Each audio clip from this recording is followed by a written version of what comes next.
Here we go. Good morning, good afternoon, good evening, ladies and gentlemen. Sean Harvey here and Julia Patterson. We have a guest speaker, Anastasia Button, is our guest speaker for today. We just wanted to bring you some serious value. Anastasia and I connected. We'll get her to tell her story when we're done.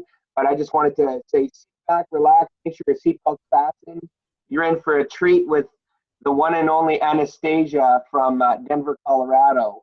Julia, go ahead. So we're pleased to have everyone here today. As a quick introduction to Anastasia, I'd like to just basically tell you what she told us about herself. As a millennial herself, Anastasia Button knows all about the stresses of a volatile global economy and uncertain job market that millennials face. After graduating from college, she barely used her bachelor's degree in history and tried out multiple occupations. Gee, that sounds familiar. Yep. Deciding to take her life into her own hands, Anastasia began researching and implementing a process that works for millennials and employers alike. Today, Anastasia is the author of the published book, New Job, New Life, The Millennials Take Charge Plan for Success. She is an in-demand business consultant for attracting and leading millennials, international speaker, and holds a 100% success rate as a millennial career coach. Now, we've been waiting, a month to get you on here?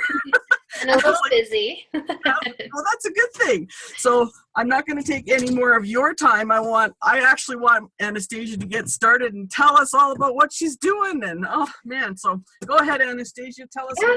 Well, life is a little crazy. And, as you mentioned in the bio, that I was a graduate of history, and I went out to try and be the Indiana Jones of the world.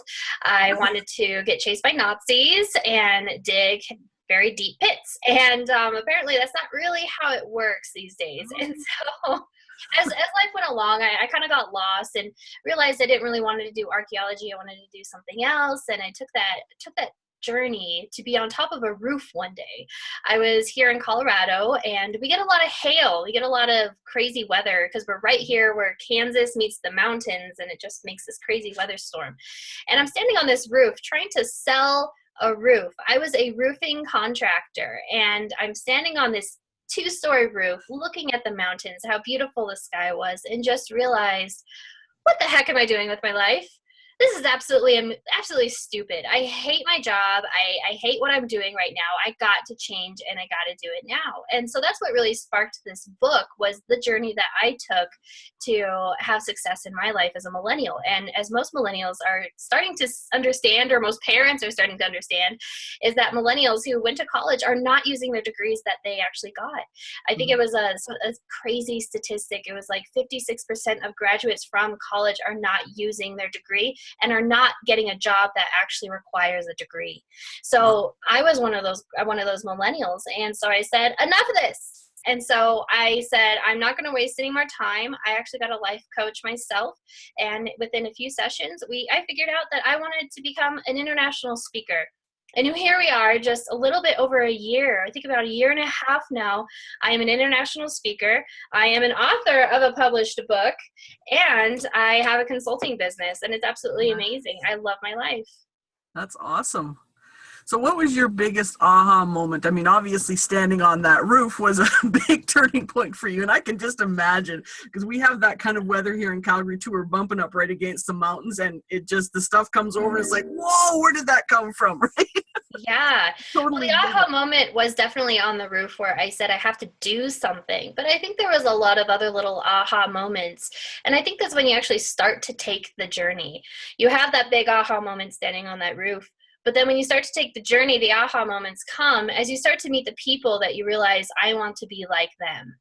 And you start to have conversations, you start to network, you start to do the research, and everything just flows naturally. It's as if you were born to do this. And that's the aha moments I had. I'd read a book and I'd be like, this is exactly how I have felt for the last 5 years. I just hadn't seen it in written form. I must be onto something. These are the aha moments that you realize this is actually a part of you and not something you're trying to grasp at. Right. That makes sense. So I guess probably you've noticed, like I have a son who's in his 30s, and my daughter's in her 30s as well. And the job market isn't what it used to be. So starting your own business seems to make so much sense. We seem to be moving back into the age of everybody having their own business because like automation and, all that took over. Now we're information age, right? We are. So I think that when we look at the trends, we can see that this is happening. And I think a lot of people need to understand that business is, having your own business is the way to be. But as you know, with Sean and I, we are about the mindset because we want to help people. So just tell me what it is you do every day. Do you have certain habits? How do you keep your motivation up? Do you have certain things that you do every day to keep you on track? What's your kind of modus operandi every day? Well, there's another excellent book out there, everyone. If you get a chance, read it. It's called Why We Do What We Do by Mr. Deci. He's a psychologist, all these PhDs, all that stuff. And it's a very heavy read. But if you can get through a page a day, try and do it. But it's such a good book because in there it is exactly how it is. When you have motivation, it's not an external force. It's not at all. What it is it's actually an internal force. And when you have all this motivation, it is part of your authentic self. Because as you go outside into the world and, culture, society, your parents, they get you off track sometimes because you feel like you need to be something else. And so your motivation begins to die because it's not truly and authentically what you want, correct? So say my parents and my family was all about college, college, college. And essentially it wasn't really for me. And I kind of knew that, but I went into it because it was expected. Right. So to stay in current motivation with business, it's really just because I have found my purpose in life. And I have found that authentic crave that I have for the world and for my own life to give to the world and to help people to find their purpose and their authentic self so that they themselves have their own motivation and not have to rely on external motivation. So how would you say that I know you hired a life coach and you had some other turning points, but what was your process for defining your purpose and your vision and your why? It's actually in my book. I put it right in there because it's such a needed thing. And Absolutely. It's called The 20 Questions to Find Your Purpose in Life. Just 20 questions. And as you see through the book, it's really just asking a lot of the same questions over and over again. You know that in sales, they say it's 5 questions to find the root cause or the why, correct? So in mine, it's actually 20. We're getting super deep. And when you get super deep, you really start to have that statement and something different about thinking of a statement, writing the statement, and then looking at the statement. And all of a sudden, everything resonates. So it's really about asking those questions, why are these things important to me? Why do I want to pursue this? Why do I want to feel this way? Asking those questions really gets down to that core self. And that is where you release all that motivation. That makes sense. So just trying to think of, because you shared so many good nuggets already. Let me just refer to my book here because we have some really awesome questions we ask people. So you're obviously a very upbeat person. And I think a lot of people, I know for myself in the past, I'm not so much now, but finding a way to stay away from the negatives and into the positives. Do you have habits that you do every day? We talked about motivation and inspiration, but what about your habits of keeping your energy up? Do you have anything that you do there? It's really about taking care of yourself first. And that's really hard for a lot of people, especially when you have all this conditioning of, what did your mom do? What did your dad do? And what do all these people in society do? Well, they take care of their kids first, or they take care of their career first, or they take care of all these other things before they take care of themselves. Now, weird fact about myself is I actually used to be a caregiver for a wounded warrior for 2 years prior to this whole adventure. And during that process, I really learned that you have to take care of yourself in order to take care of others. Because if you let yourself go, you're letting them down. And that's exactly what happens. And so people today, they focus on all the other things they have to do. Even in business, I have to make these phone calls, I have to send these emails. First, you've got to take care of yourself. So when you wake up in the morning, take care of your body, nourish it, don't stuff it with, donuts and stuff, which is very tempting, but it's not going to help you. It's really not. And that's been a struggle for me. I'm an emotional eater. So if I wake up and I'm feeling crappy, I didn't sleep well, I want to eat donuts and I want to have a bunch of coffee. That's not the best for you. If you really decide to take that motivation, be your authentic self, and have the apple cider vinegar with water in the morning, and then, take a walk or something, and really focus in on who you are, that's really where you're going to be the most productive. Because when you take care of yourself first, you have the energy, you have the motivation, you're in tune with your authentic self. So tasks, they become meaningless. You can get them done in no time. I guarantee if you take care of yourself first every morning, or when you start to have some negative feelings, you reset yourself to be more positive about yourself and take care of yourself, everything will become much simpler and you'll be able to overcome obstacles.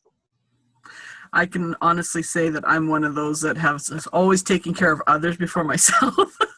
And I'm learning it takes a while to change that over. It is. It's a very hard habit, especially for girls, because we love to be the mom, the caregiver. And that's a big struggle, but that's just the obstacle you have to figure out how you're going to get over. That's right. Yeah. Making sure that we do take care of ourselves is really important. So, Sean, you kind of disappeared on me here. Are you there? You got any questions that are popping into your head right now? No, I don't have no questions, but I mean, this is pretty awesome to experience this with Anastasia, because most people, when they start a business, they have no idea where they're going and they want to be that lone ranger. Anastasia, how important do you think it is for environment for the average person when they get onto that entrepreneurial journey?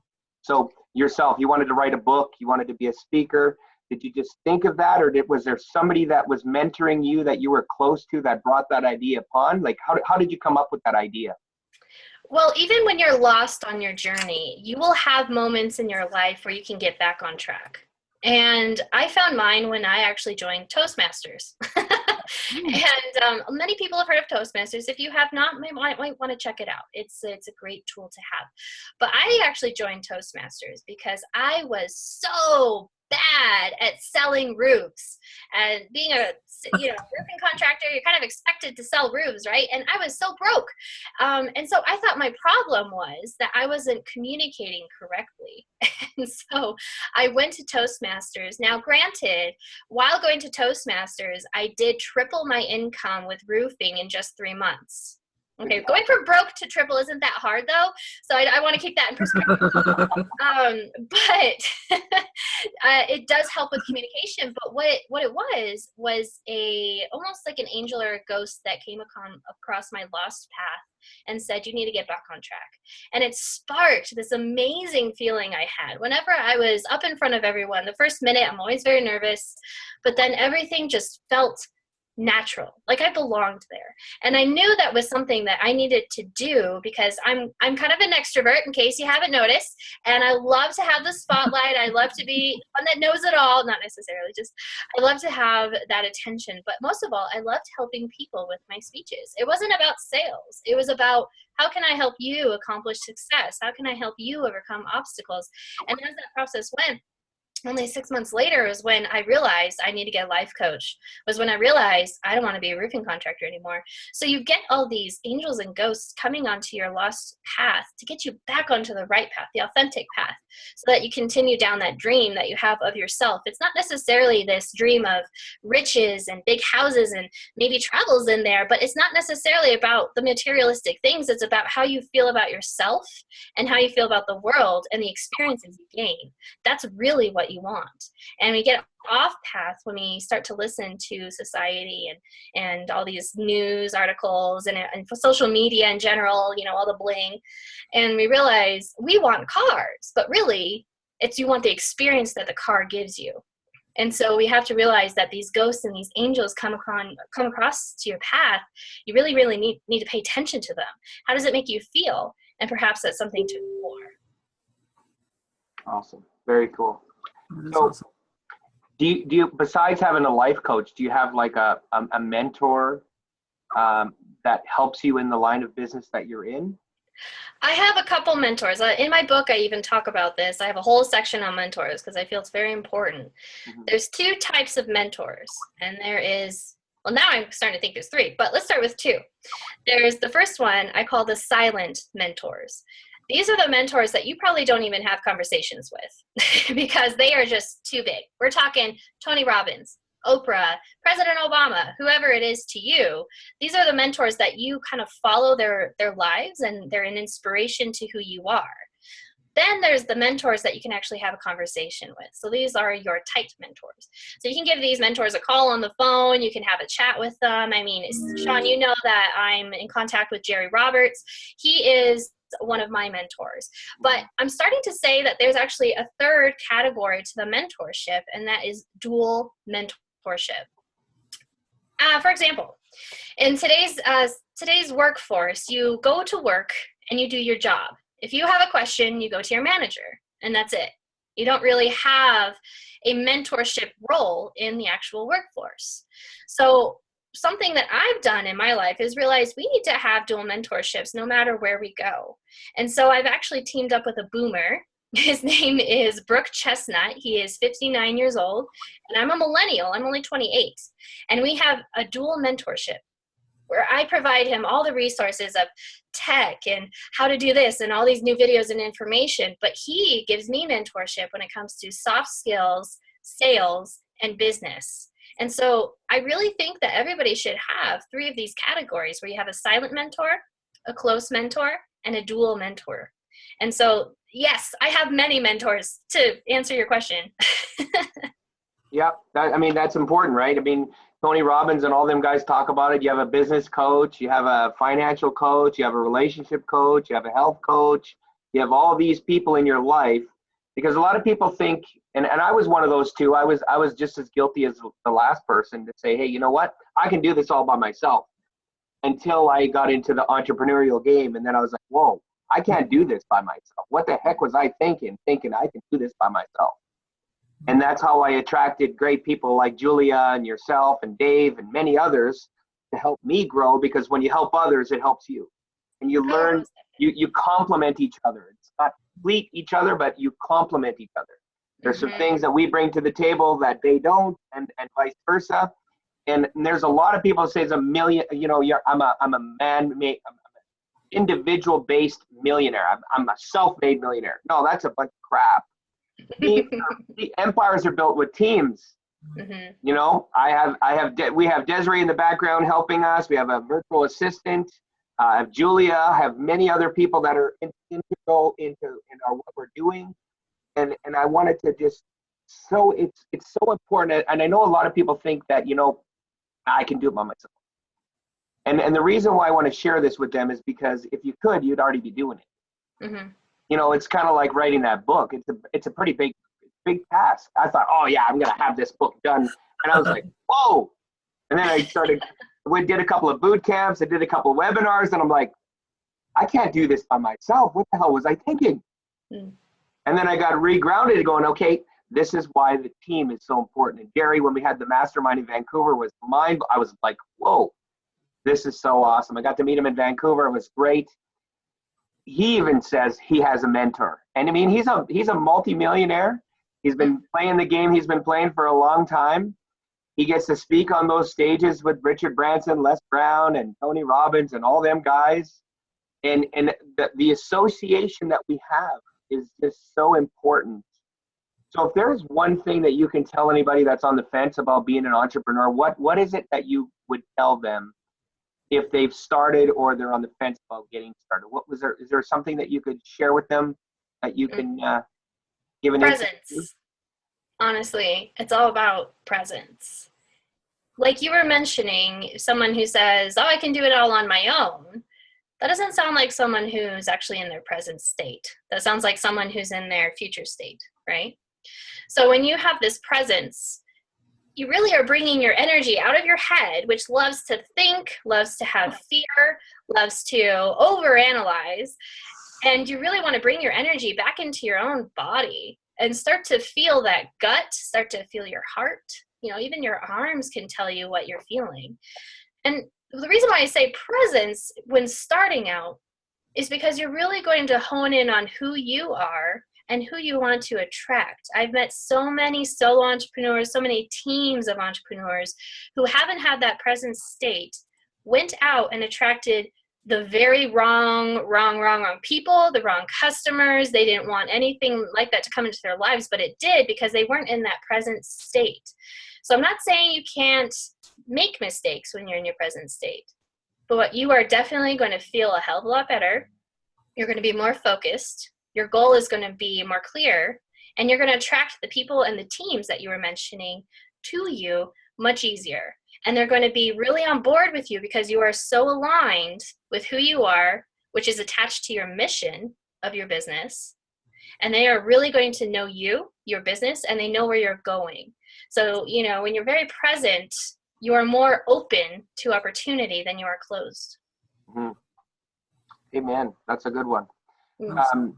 The other thing too I wanted to share, and we get this a lot of people overthink something really simple, and I was one of those people. I'm not an analytical person by any stretch. I'm probably the most unanalytical person. I don't care about the how, I don't care about the what, I just care about the why. Mm-hmm. And my why and people's why should be the fuel to get them to where they want to go. And I know that this has a lot to do with our upbringing, like you said earlier, but let's be real. None of us, I'm pretty sure you're included in this, Anastasia, never grew up from a very financially free family and never had to worry about money. Mm-hmm. Would that be a fair statement? Yes. So we haven't been programmed on how to think like wealthy people, and because we've never been around them. We think, oh, that person must have had to screw somebody to be successful. They had to do this, they had to do that. Oh, they probably had to sell drugs. They had an illegal business, whatever. All the craziness that people think about. Mm-hmm. They never thought about, hey, you know, in the dirty 30s when John Paul Getty and Napoleon Hill were around, we had the 99% of the population was entrepreneurs. If you needed, you know, your grass cut and you needed a fence dug and all that stuff, Anastasia, I would provide that service for you. And if I needed, you know, let's say for example, you know, sugar and milk and butter and all that stuff because you had a store, we would barter back and forth and we would get the job done. Mm-hmm. Most people don't think of that. When you share that with people about the past, they're like, that never happened. Entrepreneurs never existed. What are you talking about? And then when they actually do their research, they're like, hey, there's a reason why that's shifted back to the employee mindset. Mm. I don't know what those reasons are, but I know that we've made the best decision ever to be an entrepreneur because, hey, when you give to others, you get. Most definitely. And that's a great thing that I actually talk about as well. So I'm glad you brought that up, where I do talk about entrepreneurship and kind of the entrepreneur and employee ratio. Back in the 20s and 30s, you know, it was at that rate. It was probably something ridiculous. It was like 75% were entrepreneurial or something crazy. Mm-hmm. And then here we are today, or even 10 years ago, and the numbers have flipped. Now we have 75% of the workforce is a workforce. They're employees. But now we're in that shift again. And so when people get really freaked out that, oh, the jobs are being, you know, taken over by robots and and all these millennials are pushing boomers out and all this jobs, I just see it as an opportunity because we are in that shift. We are in that flip again where we're bringing in more entrepreneurship and we're bringing in less employees because it's this thing called the millennial movement. Have you guys heard of it? Mm-hmm. It's also called the freedom economy. And it's basically all these companies realizing that if they bring on a bunch of employees, their employees aren't really aligned with the company or the entrepreneur. And so they are losing revenue because the employees are not as productive as one who was aligned with the company. And so they're like, okay, well, let's get rid of the employees and just use an independent contractor status. And so there's all these apps out there you can look up now. There's one here in Colorado called Upwork. And there's another one in Switzerland called Coupal. And it's basically people who have skills of any kind. So if I was a graduate of graphic design, I could go on there and say, I'm a graphic designer, hire me. And you don't get hired like you were on Fiverr. Fiverr, you only get paid $5. On Upwork, you could get paid up to $20,000. And so it's a very different game, and it's all on your phone. You know, as you were mentioning, Sean, your neighbor could be cutting grass and you could be the milkmaid and you guys could work together. It's the same idea, it's just on the phone. So we're again having that shift happen. It's just a lot of people and a lot of companies are not catching on to this millennial movement and soon to be the iGen movement, the next generation, and that they're coming up with, and it's going to be fantastic. And so when you're able to, and this is what I love about millennials, is that they are a reflection of what's going on in the future if you just pay attention to them. Mhm. And if you pay attention to them, realize the habits that they're doing and what's coming out from them, what they're influencing, like Uber, Airbnb, Instagram, all three companies that became multi-billion-dollar companies within 6 years. 6 years. Absolutely crazy. And so, just the power of what these kids can do with the technology, and they're bringing back that idea of the entrepreneur. And so we really need to catch on that. And so if your business is set to have teams instead of employees, teams of entrepreneurial people, as you have, Sean, that's what they need to pay attention to, is teams of entrepreneurs in this millennial movement. Yeah, that's awesome, man. I'm not a millennial, because I'm not. I was going to guess your age to be under 30. So that's, hey, you know what? You've inspired me. I'm going to Goya, get off my anatomy. I met with Raza a few weeks back just before Christmas. We're going to knock this thing out of the park. But I just want to say this. It's kind of like the reason why I shifted from offline marketing to online marketing is because I know that this is the way of the future.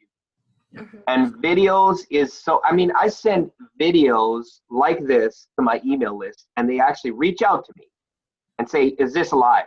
Yes, I've made this video for you today in the last couple of minutes. They're like, wow, really? Who does that? But just think of this. The company that I was with is a very well-known company. And they were like, oh, no, you can't say this. You can't do that. You can't be on social media. I'm like, it's a free world. If you want to share I want to share my gift with other people so I can help them solve their problems and find their passions. I should be free to do that. That's why totally. when I reached out to Julia, I'm like, Julia, I want to do this with you because I believe that, we have the right tools, we have the right idea, we have the right vision and mission. And to mirror what Martin Luther King said, and I said this to Julia, and I said this to my wife, I said, you know that Martin Luther King did not have to send an email or a video call to anybody, and he inspired millions of people to show up in his pep rally about, I had a dream. It wasn't about the how or the what. And so many people focus on the how and the what. They forget about the biggest reason why they got started in the first place when they're thinking of quitting, why they started in the first place. And I know that, and I believe that because I was one of those entrepreneurs when I started in financial services, that I needed a group like this, a cause that could help me get out of my own way and pluck the weeds that were there for many years of being negatively programmed. And a lot of people don't understand how important mindset is. There's no room for stinking thinking. If you're stinking thinking all the time, you're never going to achieve that new car or that cash flow that you want. And that's why we started this, to help other people say, hey, you're not alone. When you can make a difference by just helping people resonate with them and kind of have that commonality. Yeah, I totally agree. Then the thing there is just like, oh my God, I resonate with this guy. I drove a truck for 26 years before I started being an entrepreneur. Most people don't know what it's like to fight with traffic every single day to get home to your family. Those little cars, they're 2 feet in front of you. Boom, they cut in front of you, hammer on the brakes for the light. Like, why the hell didn't they wait? They're putting their life at risk. Just those little things. So a lot of people need to just focus on the why, get out of their own way, seek a mentor like yourself, like us, what we're doing, and just help people get to where they want to go. Oh yeah, most definitely. There's this, it's great that you mentioned that, because I was talking to my aunt and uncle relatively recently over the holidays, and they had a lunch with some friends that were worried about their up-and-coming high school student graduating into college and trying to get all that figured out. He's in his senior year. It's very, go time. And so they said he wants to be an artist, but we're encouraging him to be a doctor. And he's really having a lot of struggle with this because he wants to make sure, he's in fear that he's not going to be successful as an artist. So he should become a doctor. And so my aunt and uncle, because they know me and they know my book and everything, they asked him this question, and I think it's really important. They said, well, it sounds like you're afraid that he can fail in being an artist, but can't he fail in being a doctor too? And that was totally true. Mm-hmm. Absolutely. You can fail at absolutely anything out there. You can fail at being a receptionist at a car dealership. You can fail at being the accountant of a huge firm. You can fail at being the CEO of some huge company. It doesn't matter what level or what job you have. You can fail at whatever it is. So you might as well fail at something that you love rather than something that you hate and feel like you've had wasted years. And so I absolutely love that you talked about that. It's all about the why. Why do you want to be an artist versus why do you want to be a doctor? Is it authentic or is it inauthentic? And we live in a world that is relatively inauthentic, and we have for a long time. But I think we're in this awakening period where we're beginning to see that authenticity is key, because my generation and the generations before us, and I'm sure other generations like you guys, Gen X and boomers, they want to have companies that are authentic. They want to have entrepreneurs that are authentic. They want to work with people who are authentic and not inauthentic. Now, let me ask you this question. If that kid went to be a doctor, a surgeon someday, and he was working on your leg and he hated his job, would you want him working on your leg? Definitely not. Absolutely. Definitely So why is he going to be a doctor, fail at retrieving or keeping your leg on your body? Yeah. And why doesn't he just go and become an artist and succeed or possibly fail? Either way, it's just, you have to go with your why and be your authentic self. Absolutely. And to compliment what you just said, you know where that starts? That starts when we're young children. Mm-hmm. And I'm a little boy, and I go to my mom and I say, Mom, I want to be a firefighter. And my mom's like, oh, no, you don't want to do that. The reason why you don't want to do that is because you're going to have to go into burning buildings, and you're going to risk your life, and you're going to this, you're going to that. And that little boy feels like complete dirt. And you've just beaten down his dream about being a firefighter and making a difference, saving other people's lives. That's the best example that I have. And I tell people, you know what? Whatever decision you're going to make for your children, let them live that dream, because that's why they say that we're dead when we're 25 for our dreams and goals. They just bury us when we're 71. True. And so many people don't understand. Oh no, you don't do that. That's too much school. You want to be a brain surgeon and you're that smart? That's 12 to 15 years of your school, continuing education, $300,000 worth of debt. You don't want to do. Oh, and wait a minute. By the time you're done and you're in your mid-30s now, you're only going to be making $250,000 a year. You don't want to do that. You really want to do that? They just keep talking themselves because they have let themselves down and not fought for their goals and dreams. Yeah, it's all about the fear. And I think what plays that the best is there's a thing on Facebook that says there's probably, I don't even know how many. I think the last time it was like 28 million views. They ask senior citizens that are on their deathbed dying, what if you could do this all over again, what would you do different? And most of them say they would take more risks and fight for their goals and dreams. When I seen that, I was like, it's so true. I'm going to play life full out. The graveyard, when I pass away, is not going to be the richest thing on the planet, because I'm going to bust my butt to make happen what I need to make happen, to inspire and help other people, so they can bury me empty. Because then I know I've made a big difference in a lot of people's lives. Amen. Amen. One thing, Anastasia, what you were talking about failure, I think a lot of people, and I know this is true in my generation, is that if you fail at something, people will say, I'm a failure, versus I failed at that. So let's take Thomas Edison's view is, I learned how many ways, and I can't even remember, it was like 100 or 1,000 or something like that, ways where a light bulb wouldn't work, right? So, I mean, just because we failed at a certain thing doesn't mean we're failures. No. So that's the big thing, like when we talk about mindset, that I heard that recently and I thought, that is so true, because you know, I mean, our families are probably our worst enemies when it comes to us starting a business, because they don't want to see us hurt. Mm-hmm. They don't want to see us fail. And so then they kind of steer us to what, like, you know, artist versus doctor, right? Same kind of thing, right? Right. It's they view the doctor as secure, right? Mm-hmm. Even though it probably is not as secure as what they would think. But, you know, I mean, it's so much how we talk to ourselves too, because it's just that mindset. Like I can tell that you are the type of person that really has all of that mind chatter kind of under control. And we have to. We really have to. I'm sure you do. There's occasion, like I call it my monkey brain. Because it likes to monkey with me, right?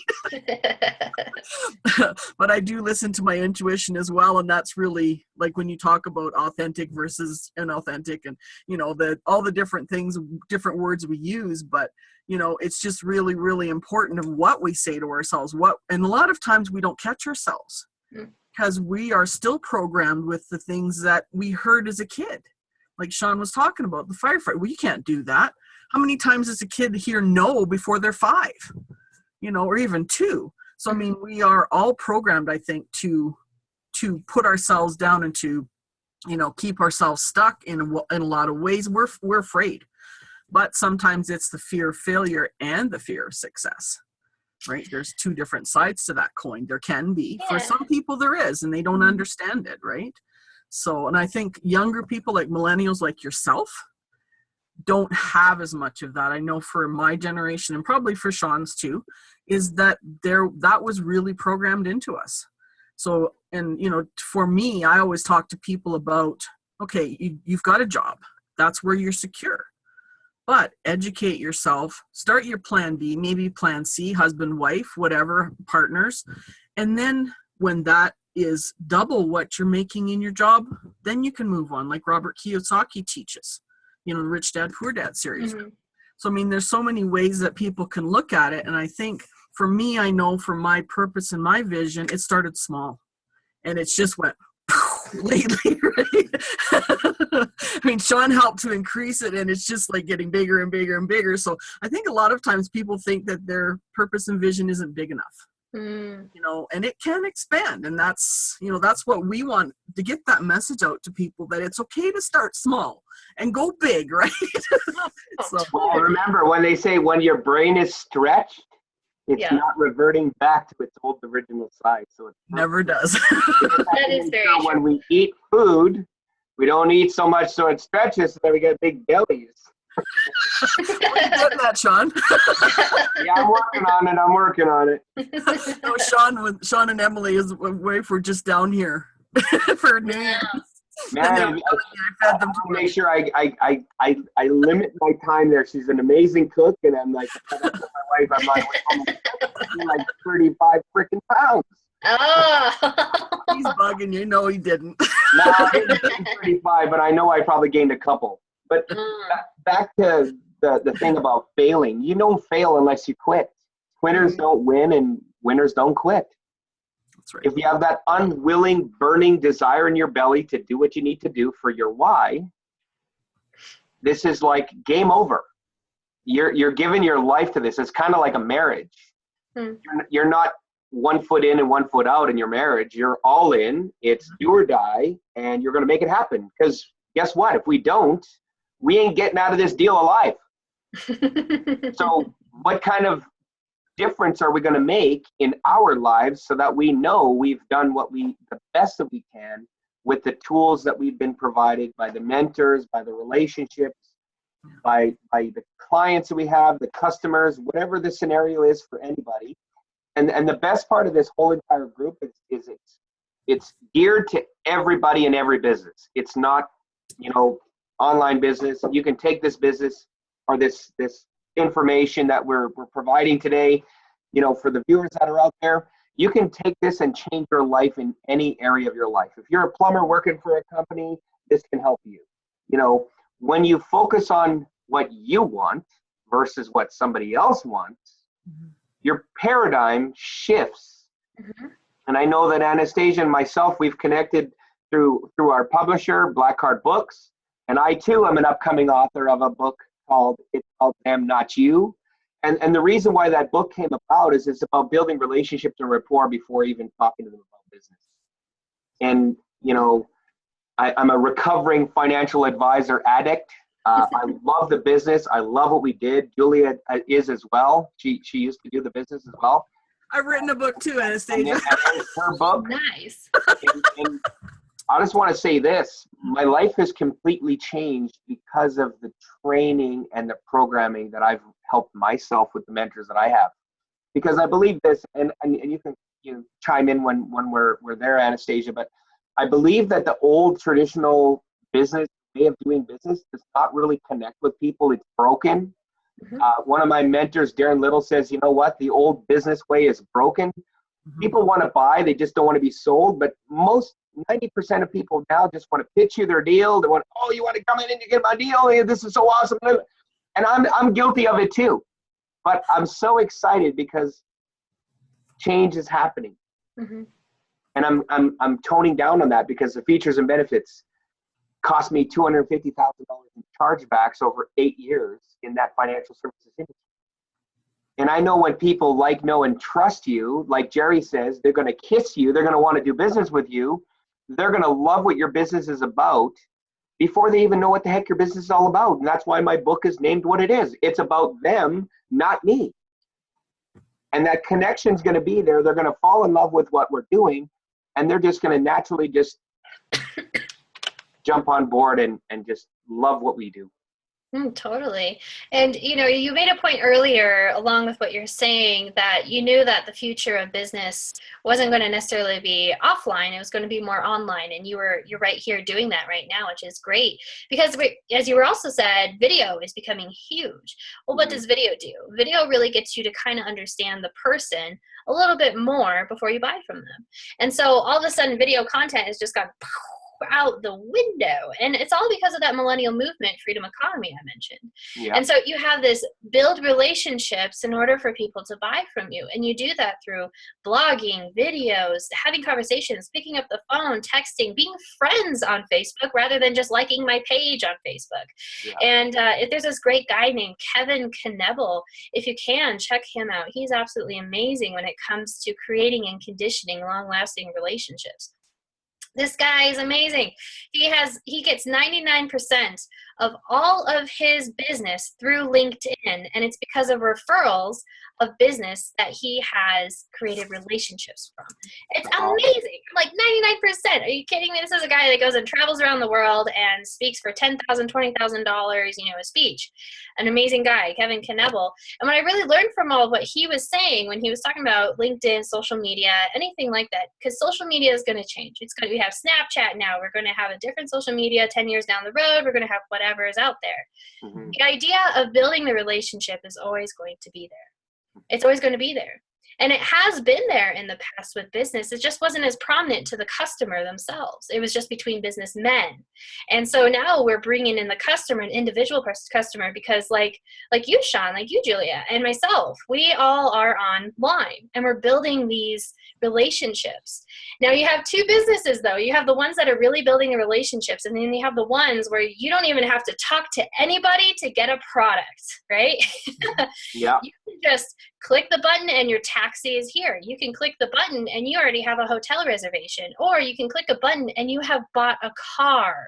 I mean, it's getting crazy. Like if you see this app called Carvana, you click the app, you buy your car with all the specs and everything on it, gives you an address, you get to the address, you click your number into the code or whatever, and it literally delivers you a car like a vending machine.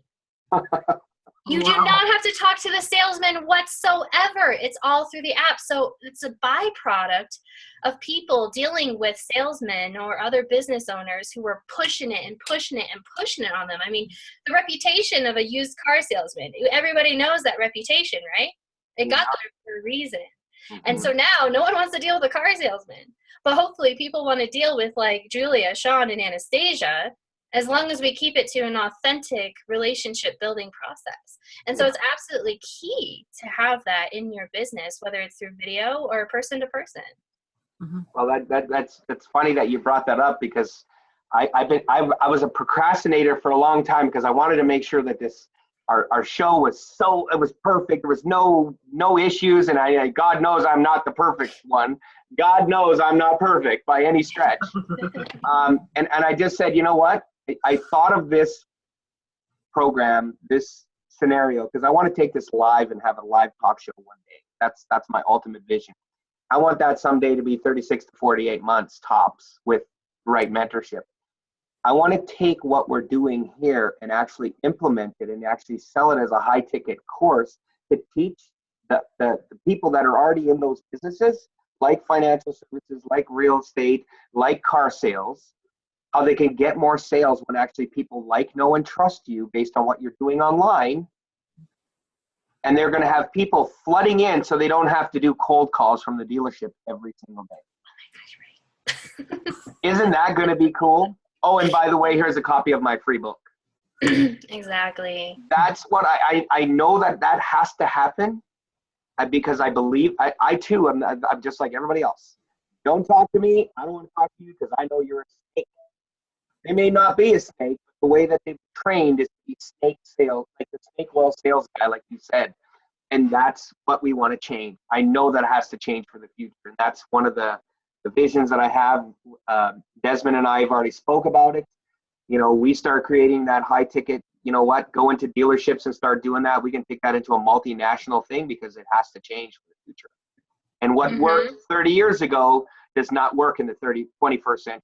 I'm sorry. I tell these guys, they're like, oh no, it works. We get this. I said, you know what? When you build these relationships, you're going to have a 100% closing ratio. And people are not going to have to think about anything. They're going to have to think about, oh, I need to sign on the dotted line right now. Not go home and think about it because there's no pressure. Mm-hmm. And you've already built that relationship based on what you've seen and heard online from the relationship that you have with that person. Mm-hmm. I brought that up to somebody's attention about 8 months ago. I said, what if how many cold sale calls do you have to do a day? He said, oh, about 30. I said, and how many does that actually generate you in appointments? He says, maybe 3. I said, imagine doing something online where you don't have to pick up the phone and people are literally flooding into your dealership asking for you because of what you did online. You will literally go from the lowest salesperson on the totem pole to the #1 salesperson in a very short period of time, and we can implement that with your dealership. You would be the guy. A light bulb went off. I had my second aha moment in the last 6 months. Julia, we need to make that. We're going to make that. And we're going to make changes in the world because we know that has to happen. And I'm like Anastasia. I am super fired up. I'm a bouncing ball of energy, as Julia and my wife know. I'm a talker. And I said, No. I too am an international best-selling author and speaker and coach. All right. Yeah. Love it. She's like, all right. So that's where that came about. I hope that, you know, people understand that we're serious about helping them and taking their lives to a whole new level. Reach out to us on Facebook, Successful Dynamic Duo. Julia Patterson, I think her Facebook friends is almost maxed out at 5,000, but I'm not. I'm taking applications. I got my other page up and running now, Sean. So I got another 5,000 to go. Perfect. I need to get another one too. Anyways, I've got 7 on my primaries. To add, Julia? Sorry? Is there anything else you want to add? I was actually thinking about something when you were talking, and now it's gone. So I guess not. But thank you, Anastasia, for being with us today. It's been a real pleasure. I've been wanting to meet you for a while. Yeah, this has been great, guys. Thank you for having me here. Well, and here's the best part. I talked to Raza about you a few different times. I said, I want to meet this gal. He said, dude, if there's anybody I would suggest you meet, you need to meet this gal. She's a mover and a shaker. And I believe this. I believe one day we will do a joint venture of some kind on the stage somewhere nice and warm in the world and be able to provide the value that we provide, you and I and Julia together on stage, making a big difference in other people's lives. I love that warm picture, yes. Yeah.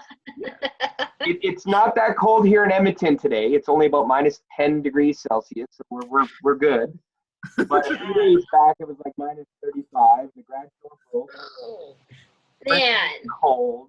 So we fixed that up, so we're good now. So, and I so can't wait to go to Hawaii for my birthday. I'm super excited about that. That would be awesome. Yes. When is that? March the 10th is my birthday, but I'm planning on going a couple days early, probably like March the 7th, March the 6th, something like that, till about That's March. a perfect time to be there. That is a perfect time to be there. I've been there 4 times, man, paid for by somebody else, and I just can't say this enough. If you're still single, you go there with somebody, and you won't be single. And I think, no, I think you have a boyfriend from what I can Yes. tell. Yes. I don't see that rock on your finger yet. So No. you should tell him to step up, because Put a ring on it, as Beyonce. Put a ring on it. Oh, put a ring on it. So anyways, guys, I hope you've received some value today. Things are only going to get bigger and better as we progress in the year 2017. I know this. I'm playing life at a full throttle now this year. Enough's enough. Enough kicking the can at the best thing. I'm going to Vancouver tomorrow to spend some time with Desmond and Jason, and man, some big things are coming. I'm just going to say that. It's going to be game over. The book is coming out. The video is coming. I wish I could tell you more, but I don't know a whole lot more, so I'm just really excited about it. I just got off the call. I just want to say this. If you want to make a change in your life, we have the solution for you. We have the environment. We have the team. The most important thing is we already know that you're in businesses. It's not about pitching. It's about helping you get the internal value that you need to change and get rid of the stinking thinking in the mindset. So thank you guys for spending some time with us. We will post the replay in the group. Thank you so much. Have a great day, and we will talk to you on the next Successful Dynamic Duo. Have a great day, guys. Awesome. Thank you.